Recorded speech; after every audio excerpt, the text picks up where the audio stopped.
Então, isso é muito bonito estar aqui nesse momento, com pessoas, né, da Amazônia também, porque fica essa coisa, até Felipe falou, que ele já conhecia o projeto e a gente se conheceu, ele conheceu lá em Belém com uma das representantes de São Paulo que foi. E ele falou, no início eu não entendi o que vocês estavam falando.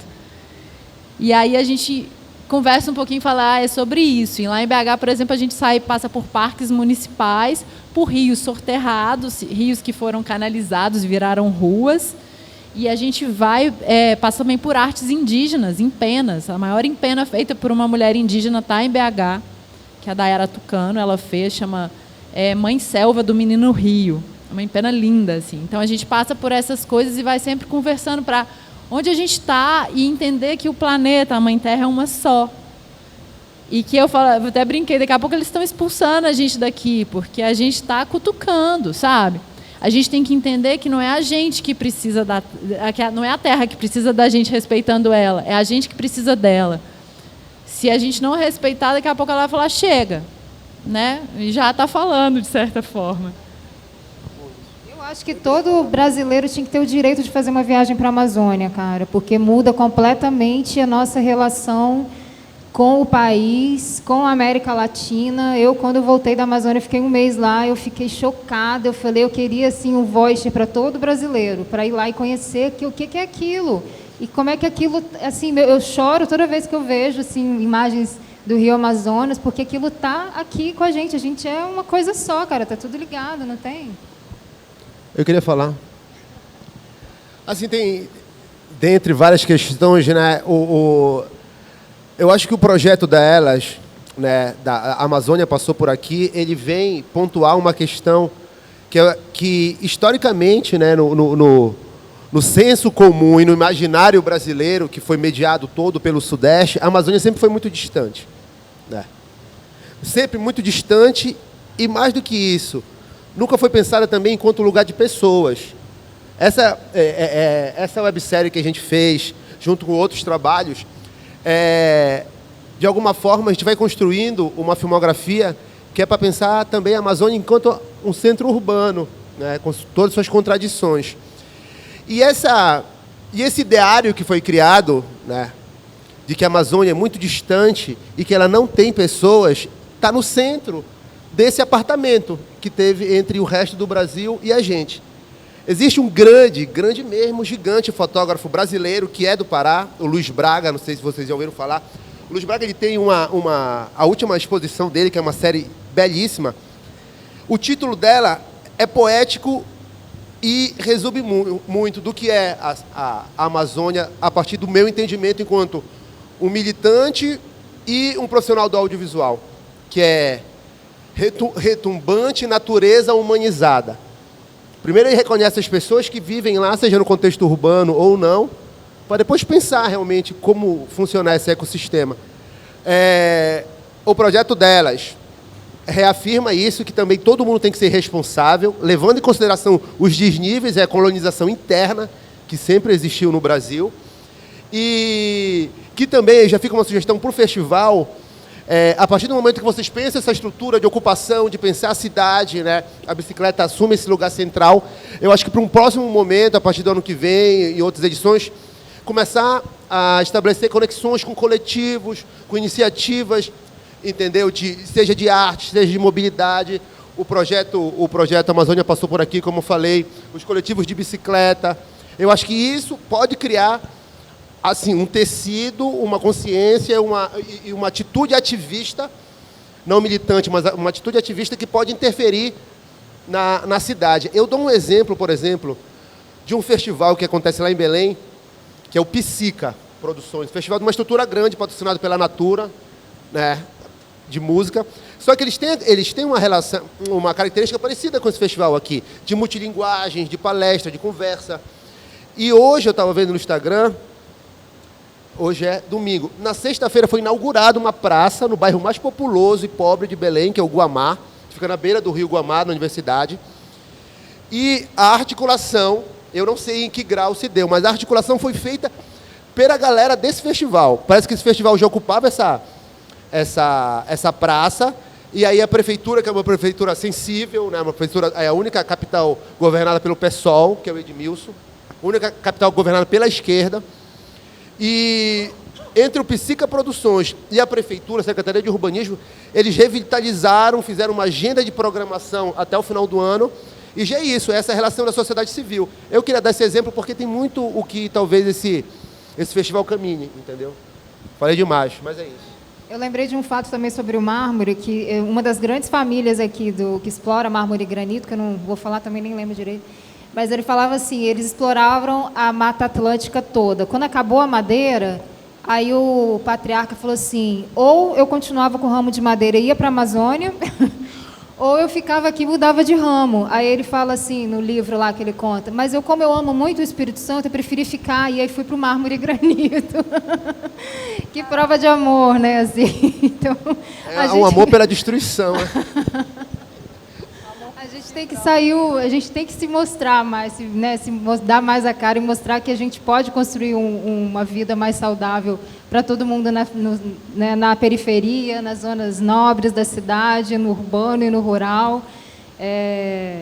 Eu acho que essa volta da gente do presencial e poder bater esse papo aqui é muito importante. Assim, eu não sei vocês, mas assim, a galera que ficou mais presa mesmo durante a pandemia, teve que fazer teatro gravado, teve que não sei o quê.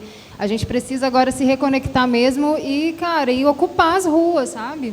E eu acho também que entender que a cultura, a ecologia, isso tudo é uma forma de economia também, né? E não a gente tentar que é só extrair da natureza, enquanto ela tiver, até que uma hora a gente não tenha mais nada, né? É preciso pensar outras formas de economia. Lá em Minas a gente luta contra a mineração, até agora que a mineração chegou para ameaçar a Serra do Curral, que a gente vê de Belo Horizonte, ela está no brasão da cidade.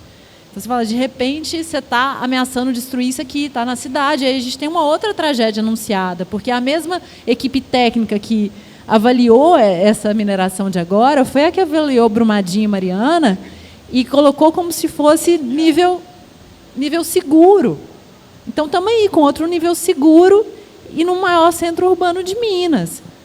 E, de repente, você fala, e aí? Porque não é só, né, quando a tragédia chega nesse lugar de inundar a cidade e tingir tudo de lama, mas também quando a gente fala de ruído, de poeira, de estradas, de o que se constrói, por exemplo, então nós vamos fazer estradas para os caminhões de minério. Que legal, estradas, né? Então, ou vou para a Amazônia ou continuo destruindo o Espírito Santo. Qual que é a melhor escolha? Sai daqui. A melhor escolha é você não. E aqui em Vitória a gente tem um caminho de bicicleta lindo, mas que dentro da cidade tem a maior usina, uma das maiores usinas siderúrgicas do mundo, e uma das maiores unidades da Vale também do mundo está no meio da cidade, jogando pó preto em cima da galera o tempo inteiro, né? E assim, tá lá. E ela vai ocupando a praia, e ela vai expulsando os pescadores. Então, assim, a gente ir para a rua é o momento, a gente fica meio fiscal também, né? Tem uma Detinha, assim, gratidão pela presença de Detinha, que é uma pessoa maravilhosa, uma cicloativista que a gente tinha em Vitória, faleceu pouco tempo, e ela falava isso, assim, a gente é meio fiscal, né? Então, eu acho que a gente ir para a rua, a gente fica observando, a gente observa como é que está o vento, a gente observa como é que está a natureza, né? Você percebe que, com vento sul, vou levar 20 minutos a mais para chegar no meu lugar, você conversa com outra pessoa. O que as pessoas que querem destruir a natureza querem é que todo mundo fique dentro das suas cápsulas, dentro do seu carro, dentro do seu ar-condicionado. Quando você vai para a rua, de bicicleta, a pé, de barco, né? Você vê o outro, né? Você coloca o seu corpo ali, você sente tudo. E quando acabar a cápsula aqui, a gente vai para o espaço, né? Exatamente. Quem conseguir. Né? Não olhe para cima, né? Então, assim, a gente tem que ir para a rua para sentir a cidade, para sentir o outro, para poder promover as mudanças. Se a gente ficar dentro da cápsula do ônibus lotado, do carro, a gente não vai conseguir fazer nada, né? Tem uma história muito louca lá de onde eu moro, que eu moro numa área de manancial.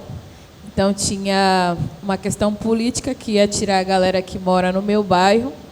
E eles falaram, a gente vai tirar vocês da beira da represa, porque vocês estão poluindo a represa. E aí, na construção, eles fizeram vários prédios do outro lado da represa, na beira da represa. E vários esgotos, né?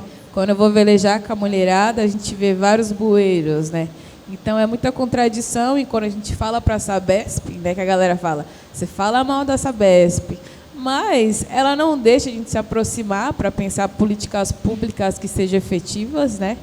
E essa história que tirou a galera da comunidade, porque estava poluindo, é mentira, porque eles jogaram no outro lado, né? Então, agora eles estão fazendo uma planta para fazer uma hidrovia na represa. Então, a conversa com a população não existe, então vai ter mais desapropriação de moradores, vão desmatar mais territórios para fazer esses prédios, né? Então, a questão do desmatamento em São Paulo é muito cruel, sabe? E aí, quando você vai ver a grande massa que faz esses movimentos, são os mesmos políticos que colocam seus filhos, seus netos. Então, a gente sempre é jogado para onde que a política quer que a gente more, sabe? Então, essa forma de velejar é a gente lutar mesmo pelos nossos direitos, as nossas culturas, porque quando você está velejando, você usa o vento, sabe? Você não precisa de um motor, você não precisa de um diesel, então você não vai poluir o planeta. Então, a nossa forma de velejar é para a galera ocupar mesmo a represa e falar, você pode sair dessa bacia e chegar em São Bernardo, que é um outro bairro, em 20 minutos. Enquanto de ônibus eu levo 2 horas. Então, não tem lógica, sabe, o que a política de São Paulo implementa, assim, fala, vocês têm que fazer isso, porque vai gerar grana para São Paulo. Essa ideia não cola. Então, eu sempre falo para a galera que eu levo para velejar, como que a gente pode se unir para ocupar essa represa de uma forma justa, sabe, para a gente ter a nossa represa por muito mais tempo e olhar e falar, olha, esse esgoto aqui, vocês que estão jogando, porque vocês já tiraram essas famílias daqui. Então, é tudo isso, assim, é um caos, gente. E pode velejar? Como é que é esse trânsito? Porque aqui em Vitória, por exemplo, foi excluído, tiraram os catraieiros, por exemplo, aquela galera da barquinho a remo que atravessava de Vitória para Vila Velha, eles foram limados, assim, ficou proibido, é só navio que pode passar ali, né? Lá vocês podem atravessar? Como que é? A gente que manda lá, por enquanto, né? Mas que essa questão da hidrovia, a gente não sabe como que vai ficar, né? Se eles vão proibir as navegadas, né? Que é isso, onde que tem o poder público, a galera não pode ocupar, mas a gente vai lutar por isso, né? Eu vi até uma galera que veleja aqui, né? Só que eu mandei mensagem, a galera nem me deu bola para mim, eu falei, tá tudo bem, né? Tipo... Tem uma galera forte, assim, que faz esse movimento, a galera cedão, de madrugada, chega lá, tem um movimento, mas ele ainda é muito pequeno, assim, dentro da realidade da cidade, ainda está meio invisível, sabe? Está meio voltado só para quem mora ali na beira, saca? Não é uma coisa da cidade, que eles não querem deixar, né? E tem uma coisa, acho que você estava falando de BH, que eu pensei assim, a importância do prazer também, porque... Cara, se locomover de ônibus é difícil, assim, né? No trânsito do trabalhador, do rush e tal. E quando você vai para bike e você consegue ter prazer, o prazer é libertador, né? A pessoa consegue ter prazer no seu deslocamento na cidade, isso empodera, isso liberta, isso traz possibilidades, assim, que quando você fica ali na opressão, você fica só querendo sobreviver, né, cara? Você não consegue ter criatividade e liberdade se você não tem prazer, né? Tá muito junto. Se a gente for seguir a pregação da bicicleta, eu fico até amanhã aqui. Mas, assim, tem uma metáfora que eu acho muito, muito bonita, que é colocar a bicicleta enquanto o teu principal meio de locomoção, de transporte, além de tudo isso que tu falaste, a liberdade, todo ciclista é um ativista ou um urbanista por natureza, porque a gente vê a cidade de outra forma, se relaciona com outra forma. Mas o que eu queria dizer era o seguinte, dentro dessa tua última fala. Quem coloca a bicicleta como seu principal meio de transporte, de locomoção e de consumo da cidade, é como se estivesse transformando uma brincadeira no nosso meio de se transportar, né? Eu até brinco. Eu sou um privilegiado no sentido que a minha profissão e o meu modo de me locomover são duas coisas que durante muito tempo para mim era brincadeira. Era fazer arte, desenhar, pintar, fotografar e andar de bicicleta. Essas duas coisas eu trouxe para a minha vida adulta, transformei em profissão, transformei em ativismo, e acho que essa é a melhor metáfora. Andar de bicicleta é tu continuar brincando o resto da tua vida. É muito libertador, Depois, ainda né? tem mais pregação de bike, se quiser. Tem dia que a gente está super estressado, aí fala, eu só queria chamar um Uber, mas eu vim de bicicleta, preciso voltar de bicicleta. E a hora que você sobe em cima da bike, dá 1 minuto, você está sorrindo. Você está sozinha, você está sorrindo, você se pega sorrindo, falando assim, o que é isso que está acontecendo comigo, com o meu corpo, né? Esse vento na cara. E...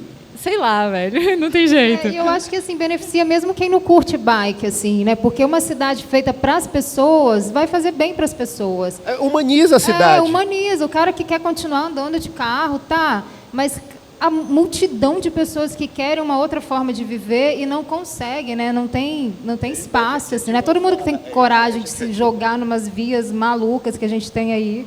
Né? Eu acho que é isso, é humanizar, é trazer essa questão do prazer, da brincadeira, da criança, né? O lúdico. A gente tem que ocupar as ruas com ludicidade, né? Com arte, com cultura, com empatia, com humanidade, assim, para poder ser feliz, né? Lá em BH tem essa coisa do morro, né? Tudo é morro, aí todo mundo fala, mas Belo Horizonte, como que você pedala? E a gente fala, gente, morro a gente aprende, né? E é muito, muito legal, porque primeiro você fala assim, nossa, esse morro aqui nunca vou subir. Aí você começa empurrando. Aí no outro dia você fala, vou tentar. Aí depois você consegue, você chega lá e você fala, nossa, eu sou foda demais, olha esse morro que eu subi. Hoje eu pedalei 10 quilômetros e não desci da bicicleta nenhum dia para empurrar. Né? E aí você fala, é costume. A perna vai aguentando, o corpo vai aguentando e de repente você fala, eu sou foda. E a coisa da criança, eu lembrei da animação, né? Da criança, assim, também. E... como é que a gente também está preso nessa parte da alimentação, né? A gente tem os agrotóxicos, cara. Você vai no mercado, a banquinha de orgânico é desse tamaninho, assim, né? E o resto tudo é agrotóxico. E a criança que gosta de ir lá arrancar o negócio no pé, a gente não tem mais essa liberdade também, esse prazer de comer um alimento natural, saudável, né? Tá tudo cercado também, encapsulado, com uma etiqueta mais cara, assim. Né? Acho que você deve ter despertado para isso durante a produção também. Sim. Primeiro dizer que eu estou adorando falar de bicho, que eu sou ciclista também, então estou curtindo ouvir os amigos do cicloativismo falar super, assim. Eu acho que disso que tu trouxe, que pensando essa relação que tu começou a puxar a conversa aqui entre o campo e a cidade, eu acho que essa questão do agrotóxico envolve muito isso, porque o campo não está separado. É o que a gente está comendo. Aquilo que está no mercado, né, o alimento que foi contaminado com os agrotóxicos, estão ali no mercado para a gente comer. O orgânico, infelizmente, ainda além de ter uma produção muito pouca, ela é muito cara. E ela é muito cara justamente porque a gente ainda não produz em larga escala, né? Então, por quê? Então, eu acho que aquilo que a gente vê ali no Nona, ele impacta diretamente a nossa vida aqui na cidade, ainda que, né, a gente talvez não perceba. Eu acho que justamente por isso que tu falou, tu vai lá no mercado, está tudo embaladinho, né? Então, acho que acho super importante a gente estar sempre atento, e aí digo de uma forma geral em relação ao nosso consumo, porque nada, isso aqui não é só uma mesa. O que tem por trás disso? Da gente olhar para além, né, daquilo que a gente está comprando. Isso acho que em relação à alimentação, sobretudo, assim. Porque se tu pensar, né, o Brasil, majoritariamente a gente tem monocultura, né, um espaço enorme de terra, né, para pouca coisa, assim, e aí eu acho que entra numa questão da segurança alimentar também, porque imagina se toda essa terra que a gente tem pasto e soja, né, tivesse sendo usada para fazer uma agricultura familiar, para plantar orgânico. A gente tem muita terra. A gente é um país gigantesco onde as pessoas passam fome. A gente tem terra para as pessoas não passarem fome, né? E aí eu acho que isso encaixa muito em relação também à questão do capitalismo, né? Porque eu acho que enquanto a gente for, né, tiver dentro desse sistema que está visando lucro, não adianta a gente acaba sempre caindo dentro de uma utopia, né? E eu acho isso muito louco aqui no Brasil, porque parece que a gente está sempre lutando, tentando sair de uma ruína, catando os cacos, e parece que a gente nunca chega, né? Nunca chega. Por que a gente não chega, né? Por que a gente não consegue? Por que a gente avança tão a passos de formigas, assim, né? Eu acho que é realmente uma questão da gente ter. Eu acho que não adianta, obviamente, a gente ter uma consciência política, mas as empresas precisam ter, porque o problema não é o problema são as empresas, né?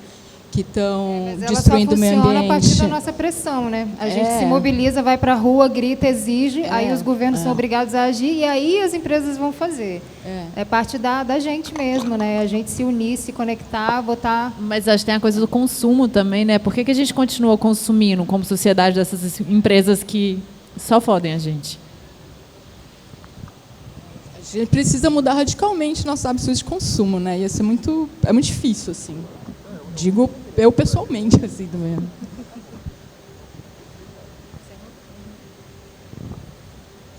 Posso fazer uma pergunta? Eu quero fazer uma pergunta para a Laís, aí eu falei, vou fazer no debate.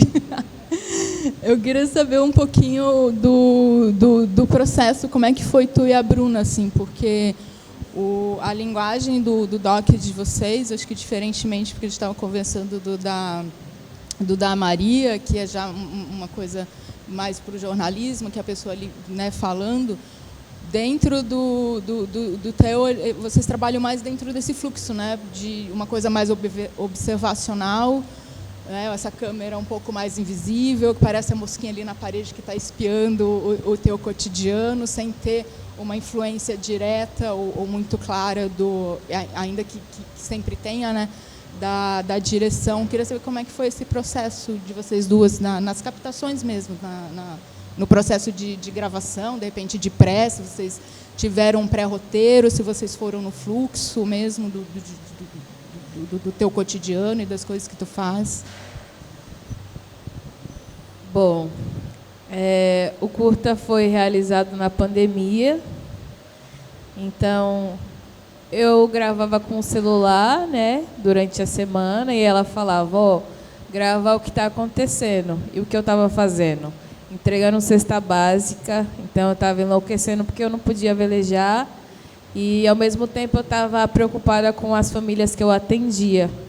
E aí eu fui fazendo os monólogos, né, e tipo, eu falei, bora fazer uma ficção, eu quero voltar 200 anos atrás e acabar com todo mundo que chegar aqui, com aquelas caravanas gigantescas, botar todo mundo para correr. E aí o roteiro final chegou, porque eu trouxe um pouco da minha família, né? A Rafa, aquela menininha pequenininha, simboliza a minha infância, né? E tudo que era verdadeiro para mim. Então, quis colocar um pouco de tudo que eu estava fazendo, que eram as adolescentes que eu ensino a velejar, que era o movimento de mulheres, né, que tem a questão dos orgânicos. Então, eu fui lá nas hortas da mulherada, acolhi. A minha mãe falou uma coisa ali que não foi um roteiro, foi tudo verdade. Adorei aquilo, sua mãe brava com você, que você não foi lá ajudar ela. Aí você falou, mãe, mas eu ajudei 100 famílias, né? Tem uma cesta aqui para você.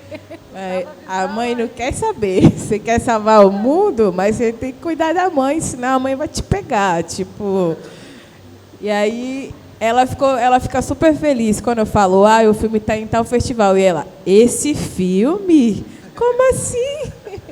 Então, é muito importante, sabe, contar a história do meu território. E aí, quando eu vou levar o curta para o CCA, as escolas do meu território, e a galera vai vendo que passa a rua deles, sabe? Fala, nossa, tia, é o ônibus que eu pego com a minha mãe, sabe? Então, eu nunca pensei que eu ia ser, sei lá, uma atriz. Foi muito difícil.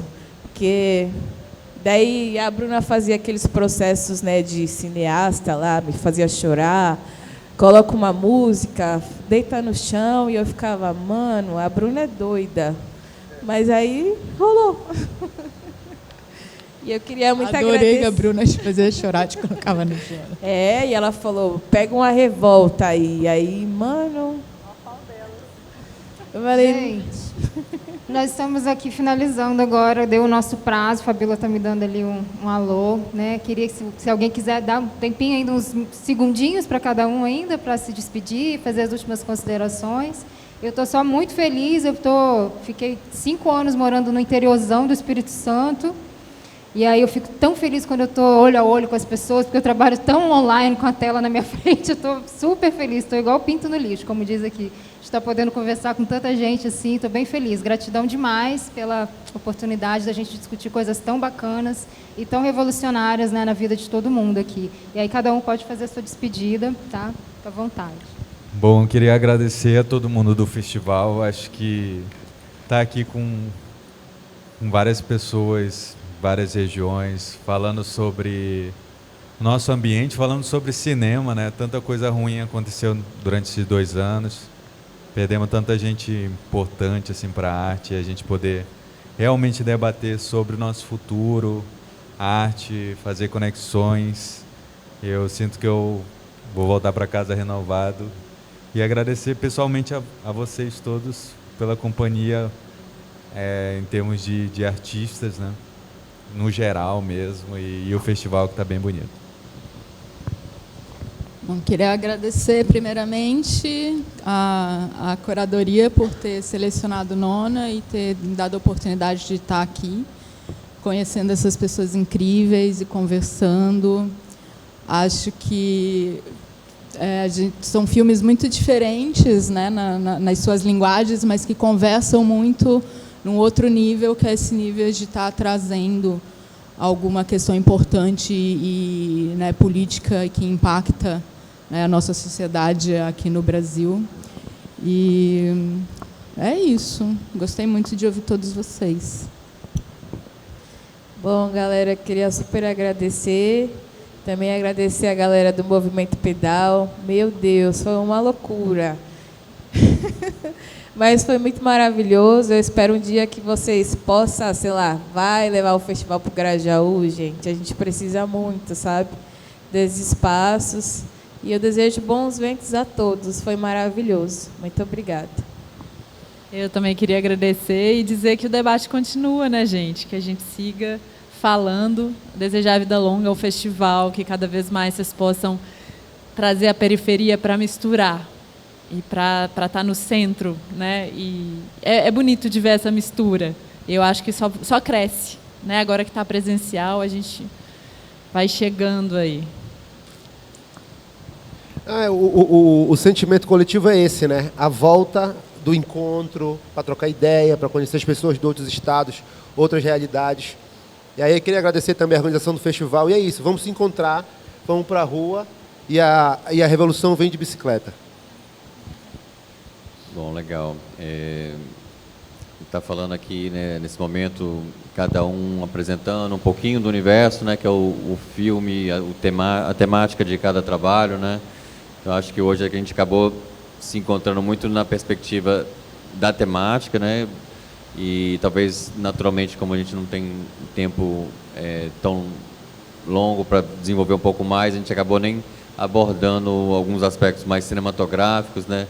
Só estou mencionando isso mais porque talvez quem assistiu os filmes depois, na internet, acho que é muito curioso a gente ver como são questões recentes, importantes e bastante diferentes entre si. Então é legal também na perspectiva de uma amostra como cada realizador aborda cinematograficamente uma questão específica, né, tentando não apenas explicitar essa questão e dar visibilidade a essa questão, mas também trazer e desenvolver ela dentro da linguagem cinematográfica, né? Então acho que é um aspecto interessante e curioso quando a gente aborda filmes de lugares diferentes e com temáticas diferentes, né? Então fico muito contente de participar do festival, estar aqui hoje também com vocês. Boa tarde a todo mundo.